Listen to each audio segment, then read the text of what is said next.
नमस्कार दोस्तों, मैं अमित शर्मा आप सभी का अपने YouTube चैनल एग्जाम क्लियर पर हार्दिक स्वागत करता हूं।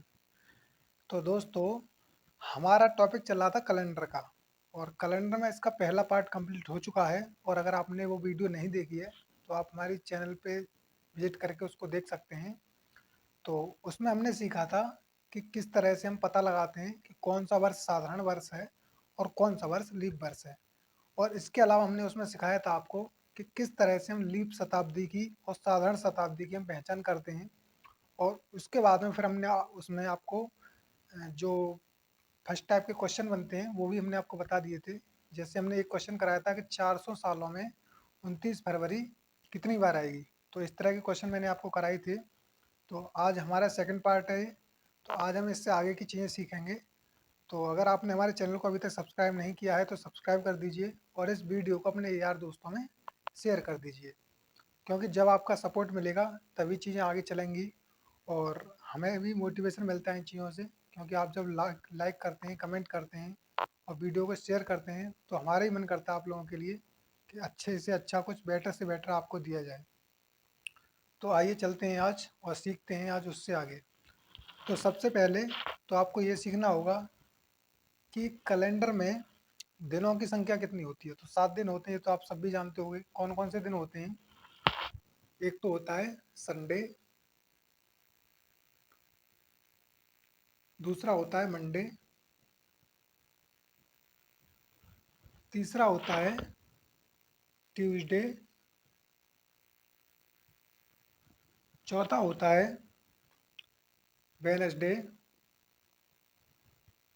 पांचवा होता है थर्सडे और छठा होता है फ्राइडे और सातवां होता है सैटरडे। इस तरह से मैंने इसको शॉर्ट में लिख दिया है। Sunday, Monday, Tuesday, Wednesday, Thursday, Friday और सैटरडे। अब आगे क्या होता है, जैसे जैसे हम आगे बढ़ते हैं तो उसमें क्या होता है, कुछ टाइप के क्वेश्चन आते हैं। जैसे कि 15 नवंबर 1947 को कौन सा दिन था, इस टाइप के क्वेश्चन आते हैं। तो इसमें क्या होता है कि हमें कुछ कोडों की ज़रूरत पड़ती है, क्योंकि जब भी हम ऐसे इसमें दिन निकालते हैं कि उस तारीख को कौन सा दिन होगा तो हमें कुछ कोड की ज़रूरत पड़ेगी। तो हम उन कोडों को यहाँ से समझते हैं कि संडे का एक होता है, मंडे का दो होता है, ट्यूसडे का तीन होता है और वेडनेसडे का होता है चार, थर्सडे का होता है पाँच, फ्राइडे का होता है छः और सैटरडे का होता है सात। सैटरडे में का सात भी होता है और जीरो भी होता है, ये आपको ध्यान रखना है। केवल सैटरडे ही एक ऐसा दिन है जिसके दो कोड होते हैं, सात भी होता है और जीरो भी होता है। बाकी सबका एक एक कोड होता है। तो आपको ध्यान रखना है, संडे से स्टार्ट करना है और उसको सैटरडे तक लेके जाना है। और यहाँ से हम इसको क्रमवार चलेंगे, 1 2 3 4 5 6 7 और इसका सैटरडे के दो होते हैं, 7 और जीरो। तो ये चीज़ आपकी समझ में आ गई होगी कि दिनों के जो कोड होते हैं वो किस तरह से होते हैं। तो आप क्या कीजिएगा, अपने नोट्स तैयार करते रहना, इनको नोट्स बना के चलना, जिससे आगे आपको रिवीजन करने में कोई भी प्रॉब्लम ना हो। इसके बाद हम चलते हैं मंथ पे। मंथ के कोड हमारे क्या क्या होते हैं। तो मंथ के कोड, मंथ में क्या होता है कि जो साधारण वर्ष होता है उसके कोड अलग होते हैं और जो लीप ईयर होता है उसके कोड अलग होते हैं। तो सबसे पहले हम देखते हैं नॉर्मल ईयर के, यानी कि साधारण वर्ष के कोड क्या क्या होते हैं। तो साधारण वर्ष, साधारण ईयर जो होता है यानी कि नॉर्मल ईयर, उसके कोड क्या क्या होते हैं। तो सबसे पहले देखते हैं, महीनों के नाम लिखते हैं यहाँ पे। तो जनवरी, फरवरी, इस तरह से चलते हैं। जनवरी, फिर फरवरी, फिर मार्च,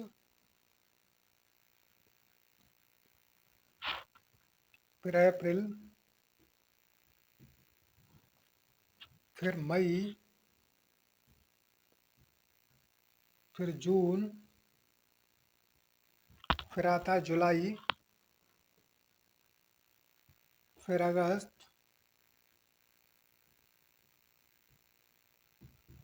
फिर आता है सितंबर यानी कि सितंबर, फिर आता है अक्टूबर, पूरा ही लिख लेते हैं इसको, SEPTEMBER, यानी सितंबर, अक्टूबर, सितंबर, ये हो गया अक्टूबर, ये हो गया नवंबर,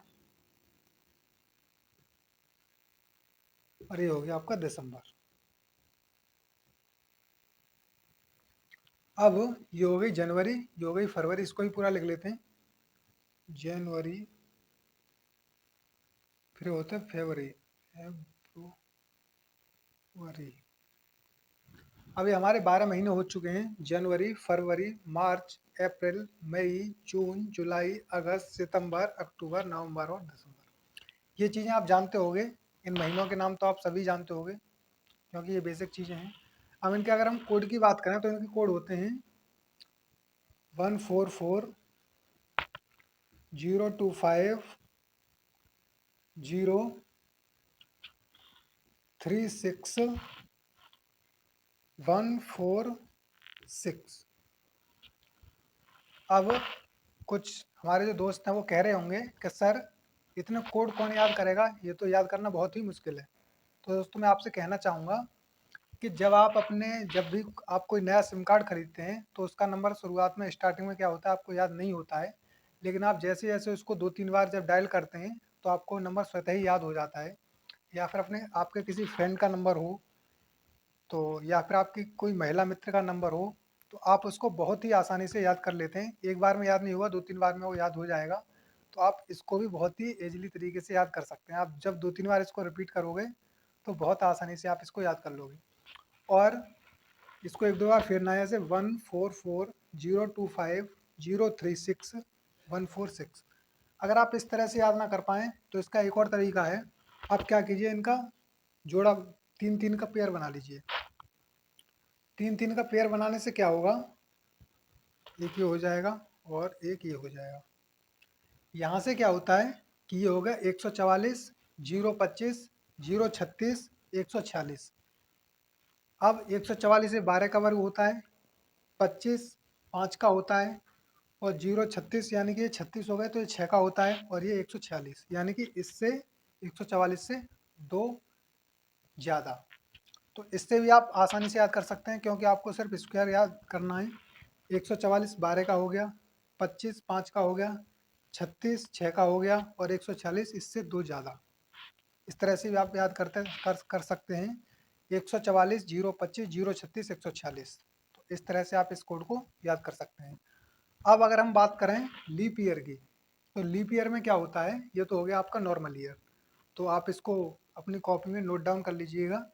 अब आगे चलते हैं लीप ईयर पे। लीप ईयर में क्या होता है, तो यहाँ पे चलते हैं, यानी कि लीप वर्ष पे। तो लीप वर्ष, और इनको सबको मिटा देते हैं, ये आपने सब उतार लिए होंगे, तो इन कोड को ही मिटा देते हैं।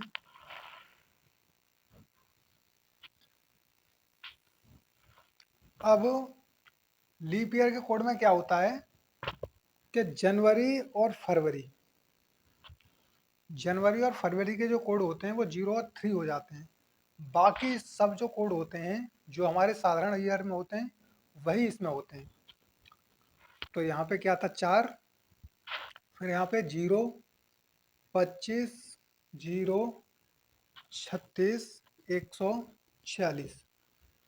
कहने का मतलब ये है कि लीप वर्ष में क्या होता है, उसमें सिर्फ और सिर्फ जनवरी और फरवरी के कोड चेंज हो जाते हैं, बाकी हमारा सेम ही रहते हैं। जो भी कोड है हमारे बाद के जितने 8 जो 10 महीने रह जाते हैं उनके कोड हमारे फिर सेम ही रहते हैं। सिर्फ जो चेंजिंग होती है वो जनवरी और फरवरी में होती है। तो आपको ध्यान रखना है, लीप वर्ष में क्या होता है 0 और 3, और अगर लीप वर्ष ना हो तो क्या होता है, लीप वर्ष ना हो तो ये होता है 1 और ये होता है 4।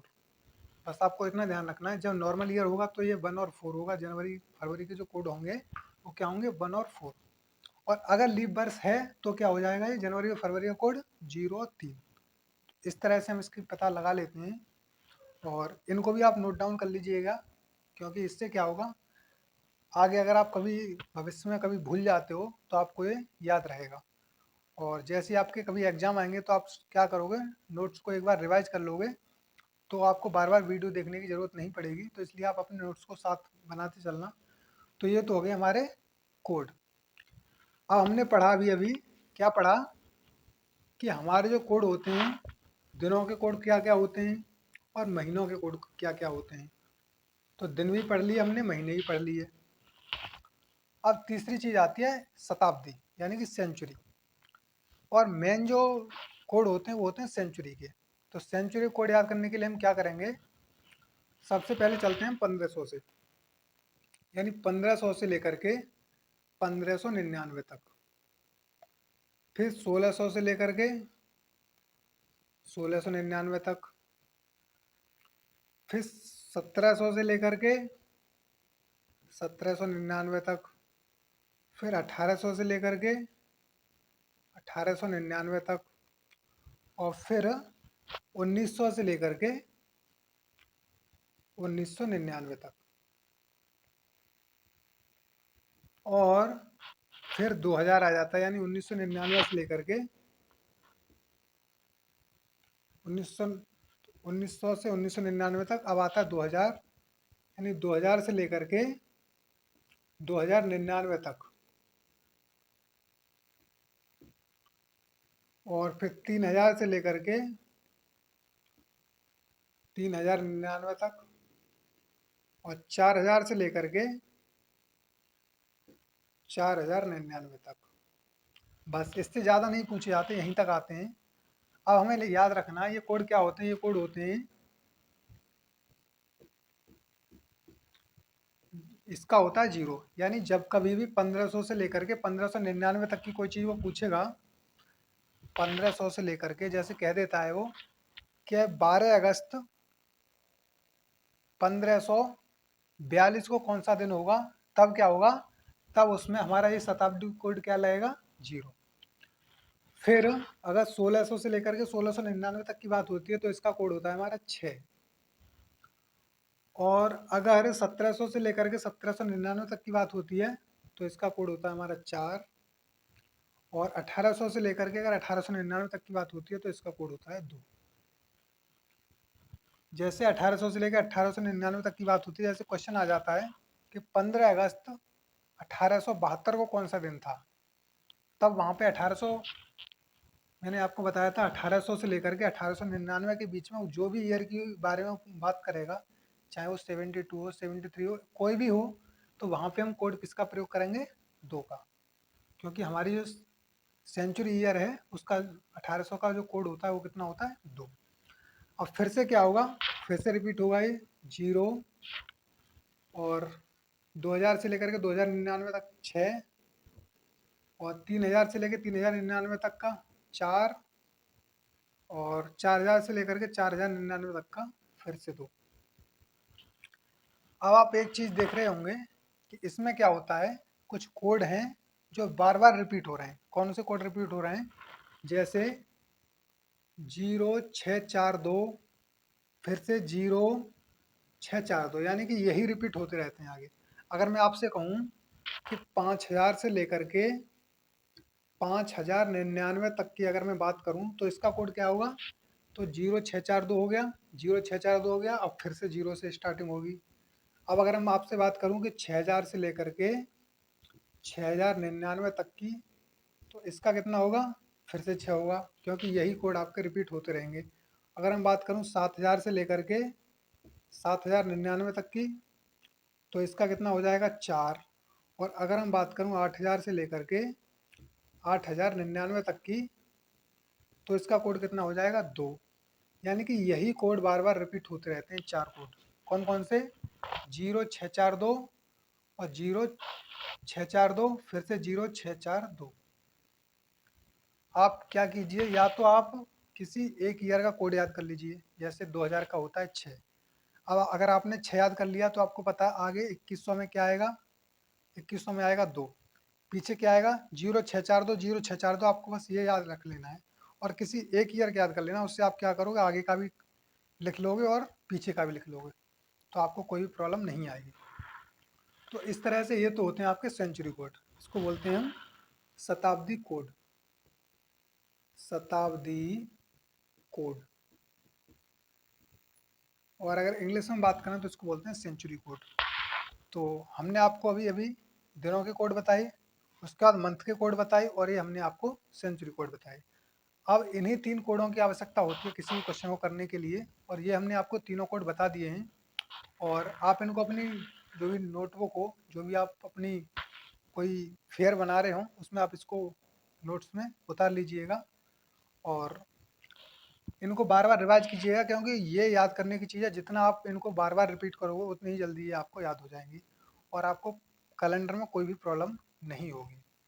अब इसके बाद क्या होता है, इसके बाद एक फ़ॉर्मूला और होता है, बस उसके बाद फिर कैलेंडर का काम तमाम हो जाएगा।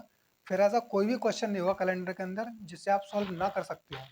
आप हर एक क्वेश्चन को सॉल्व करोगे, तो उसके लिए आपको ज़रूरत क्या पड़ेगी, इन कोडों की। अगर आपने ये कोड याद कर लिए, ये एक हथियार हैं, और अगर आपने इन हथियारों को चलाना सीख लिया, तो फिर कैलेंडर में ऐसा कोई भी क्वेश्चन नहीं बनेगा ऐसा जो आपसे ना हो। आप हर एक क्वेश्चन को विदिन सेकंड्स में सॉल्व कर सकते हो।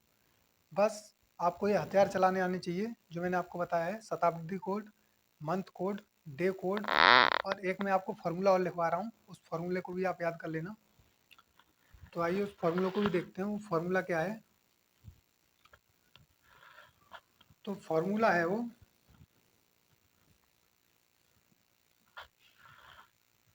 जैसे जब कभी भी क्वेश्चन बात करें कि जैसे 15 अगस्त 1947 को कौन सा दिन था, जैसे इस तरह से अगर आता है, तो हम उसमें क्या करते हैं, सबसे पहले जो हमारी डेट होती है, डेट, उसको लिखते हैं। जैसे हमने लिख दिया 15 अगस्त, फॉर एग्जांपल हम लेके देखते हैं, जैसे 15 अगस्त 1947। अब सबसे पहले हम क्या रखते हैं, डेट रखते हैं। डेट के बाद फिर हमारा आता है month code. Month code, month code क्या होता है, जो हमने अभी महीने के जो कोड आपको लिखवाए थे, वो वाले कोड होते हैं ये। तो सबसे पहले तो डेट, डेट कौन सी, जो डेट दी हुई होती है। फिर उसके बाद मंथ कोड, मंथ कोड कौन सा, अब हमें कैसे पता लगे हम यहाँ पे कौन से मंथ का यूज करेंगे। तो आप यहाँ पे देख रहे होगे अगस्त लिखा हुआ है, तो यहाँ पे क्या आ जाएगा, अगस्त का कोड आ जाएगा। अब अब क्या आता है, अब आता है शताब्दी कोड, जिसको हम बोलते हैं सेंचुरी कोड। Century code. अब शताब्दी कोड कौन सा यूज करेंगे, 1947 मैंने आपको लिखवाया था। 1900 से लेकर के 1999 तक का कोई भी सेंचुरी हो, कोई भी 1900 से लेकर के 1999 तक कोई भी ईयर हो, उसमें सब में कौन सा यूज होता है, जीरो का। तो ये मैंने आपको लिखवाया था। इसके बाद हम क्या करते हैं कि जो भी ईयर दी हुई हो, उसके लास्ट 2 डिजिट, तो लास्ट 2 डिजिट इसके कितने हो जाएंगे, 47। यानी कि यहाँ पे लिख लेंगे ईयर के लास्ट 2 डिजिट, ईयर के लास्ट 2 डिजिट यानी कि ये हो जाएंगे। और इसके बाद में आपको क्या लिखना है, प्लस। इसके बाद में आपको एक चीज़ और रहेगी इसमें, ये और देखना पड़ेगा कि इसके जो इसमें लीप ईयर कितने हैं, लीप ईयर कितने हैं। तो लीप ईयर निकालने के लिए हमने आपको बताया था, लीप ईयर कैसे निकालेंगे। तो मैंने बताया था आपके जो लास्ट 2 डिजिट होते हैं, तो लास्ट 2 डिजिट कौन से हैं, 47। तो इसको हम क्या करते हैं, 4 से डिवाइड करते हैं। अगर हमें किसी भी ईयर में, जैसे यहाँ पे 47 दिए, अगर इसमें हमें निकालना है कि इसमें लीप ईयर कितने हैं, तो हम क्या करेंगे, 4 से डिवाइड करेंगे इसको। तो 4 से कितने टाइम चला जाएगा, ये 1 टाइम, और ये 4 से 4 1 जा 4 और 4 1 जा 4, यानी कि 11 तो पूरे पूरे लीप ईयर इसमें हैं। तो ये आ जाएगा, मतलब आप यहाँ पे लिख सकते हो, या तो आप यहाँ लीप ईयर लिख सकते हो, लीप वर्ष, या फिर आप लिख सकते हो कि वर्ष के लास्ट 2 डिजिट अपॉन 4। बात वही है जो मैं बता रहा हूँ, लीप वर्ष भी लिख सकते हो आप यहाँ पे, या फिर लिख सकते हो बट्टे 4। लीप वर्ष मतलब वर्ष के लास्ट 2 डिजिट और उन्हें 4 से डिवाइड कर देना है, बात वही है, लीप ईयर निकल के आ जाएंगे। और इन सब के बाद फिर बट्टे में आ जाएगा 7। ये चीज़ आपको यहाँ पे ध्यान रखनी है, बट्टे में 7 आ जाएगा इन सबको जोड़ने के बाद में। बट्टे में 7 आएगा, 7 क्यों आएगा? क्योंकि 7 दिन होते हैं और फिर जब आप इसको सॉल्व करोगे तो आपका आंसर आ जाएगा। जैसे और दोस्तों आपके जितने भी यार दोस्त हैं उन सभी को बता दीजिए, जो भी आपके पर्सनल फ्रेंड हैं या जो आपके साथ तैयारी कर रहे हैं उन सभी को ये बता दीजिए कि रेलवे ग्रुप डी हो, चाहे यूपी पुलिस हो, चाहे UP triple S C PET हो, चाहे एसएससी हो, बैंक हो, कोई भी एग्जाम हो, सभी के लिए यहाँ पे रीजनिंग की क्लास स्टार्ट हो गई है। तो अगर वो अभी तक भी सोए हुए हैं तो उन्हें बता दीजिए कि वो अपनी तैयारी को कंटिन्यू रख सकते हैं यहाँ से, क्योंकि हम बेसिक लेवल से लेकर के चल रहे हैं चीज़ों को। आप चाहे वो एमपी पुलिस की तैयारी कर रहे हो, राजस्थान पुलिस हो, हरियाणा पुलिस हो, दिल्ली पुलिस, हेड कांस्टेबल हो, कोई भी एग्जाम हो, हर एक एग्जाम में आपकी रीजनिंग आती है। और आपने आपको उन सबको बता देना है कि वो अपनी तैयारी को कंटिन्यू रख सकते हैं, क्योंकि कुछ बच्चों को प्रॉब्लम ज़्यादा आ रही थी और उन्होंने मुझे मैसेज भी किया था कि सर आप रीजनिंग की क्लास स्टार्ट कीजिए। अब हमने आप लोगों के लिए रीजनिंग की क्लास स्टार्ट की है, तो आपका भी दायित्व बनता है कि आप हमें भी सपोर्ट करें, जिससे हमारा भी मन और ज़्यादा लगे आप लोगों को पढ़ाने में। तो इसी तरह से दोस्तों हमारा और आपका ये चलता रहेगा। जो भी हमारी क्लासें हैं आपके लिए लगातार चलती रहेंगी और भी भविष्य में नई नई क्लासें लाएंगे। तो आप इस वीडियो को ज़्यादा से ज़्यादा शेयर करें। लाइक शेयर सब्सक्राइब और कमेंट में कोई भी कंजूसी नहीं होनी चाहिए बिल्कुल भी। और इसी तरह से पढ़ते रहें। मैथ की क्लास हो चुकी है, उसको जा कर के एंजॉय करें। और इसमें इस वीडियो के डिस्क्रिप्शन में मैथ की भी जो प्लेलिस्ट है उसकी लिंक डाल दूंगा, तो आप वहाँ से जा कर के उसको वॉच कर सकते हैं। तो धन्यवाद दोस्तों, जय हिंद।